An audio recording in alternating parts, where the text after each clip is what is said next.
Salam damai sejahtera dan salam sehat selalu bagi saudara-saudara yang terkasih di dalam Kristus Yesus.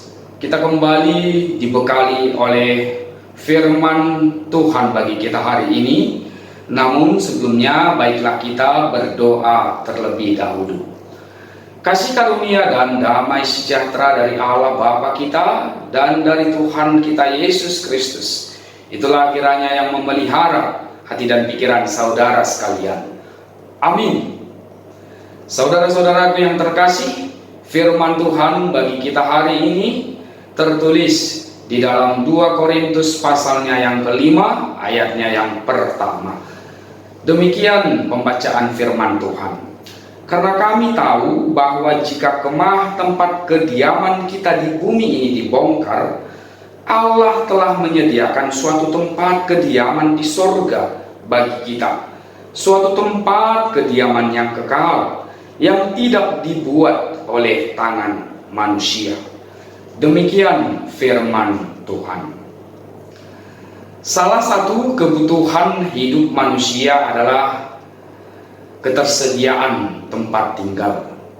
Karena dengan adanya tempat tinggal, maka kita boleh aman dan nyaman untuk beraktivitas di tempat itu.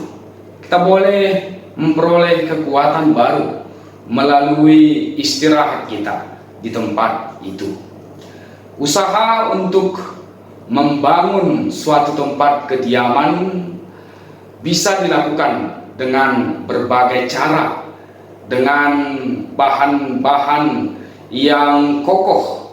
Ada yang terbuat dari bata, ada yang terbuat dari batako, ada juga yang terbuat dari papan atau kayu.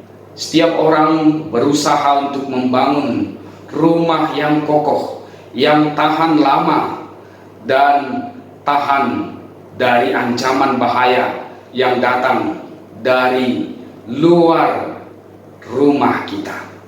Namun sekokoh-kokohnya suatu bangunan, tentu dia memiliki batas waktu yang pada akhirnya akan roboh dan harus dibongkar. Saudara-saudara yang terkasih di dalam Kristus Yesus, ada rumah kediaman yang kekal yang Allah sediakan bagi setiap orang yang setia dan tabah untuk menjalani kehidupan yang mungkin penuh dengan pergumulan di sorga. Itulah yang firman Tuhan ingatkan bagi kita hari ini.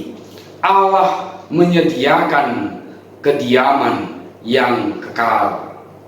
Saudara-saudara yang terkasih di dalam Kristus Yesus, firman ini dikatakan oleh Rasul Paulus dengan latar belakang akan tantangan kehidupan yang dia hadapi di tengah-tengah pergumulan, akan kesetiaannya kepada Tuhan Yesus.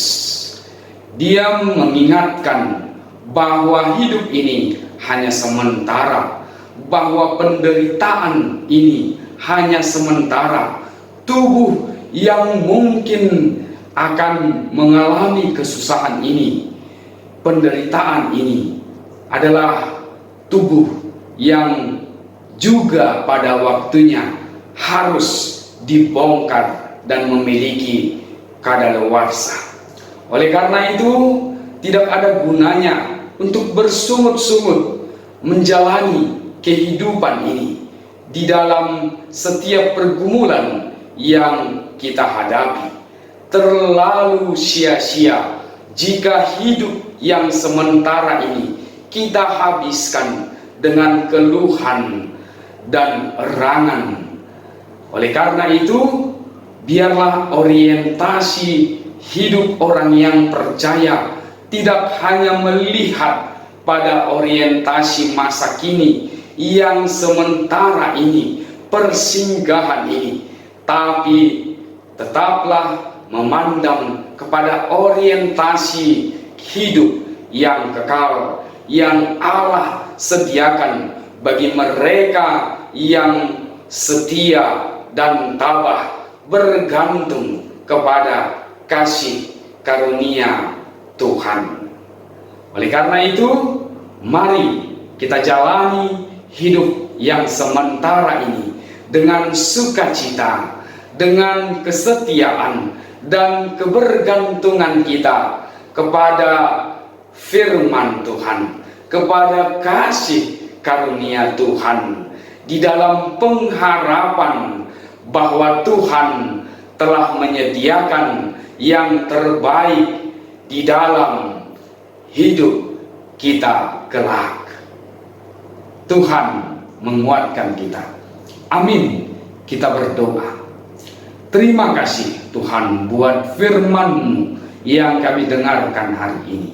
Firman-Mu itu menjadi penghiburan bagi kami, supaya kami menjalani kehidupan kami yang sementara ini di dalam kebergantungan kami akan kasih karunia-Mu, sehingga kami dengan sukacita, dengan setia, dengan tabah untuk menjalaninya. Dan jikapun kami beroleh banyak berkat, Engkau ingatkan kami bahwa biarlah berkat itu boleh kami pakai untuk kemuliaan nama Tuhan, sehingga keseluruhan hidup kami tidak tautkan di dunia ini, tetapi kami gantungkan ke dalam tangan-Mu. Berkati pekerjaan kami, berkati anak-anak sanak saudara kami, demikian juga orang-orang yang ada di sekitar kami. Kami serahkan hidup kami hanya ke dalam tangan pengasihan-Mu. Di dalam Yesus Kristus kami berdoa kepadamu. Kasih karunia dan damai sejahtera dari Allah Bapa kita dan dari Tuhan kita Yesus Kristus serta persekutuan Roh Kudus kiranya menyertai saudara sekalian. Amin. Selamat beraktivitas. Tuhan Yesus memberkati.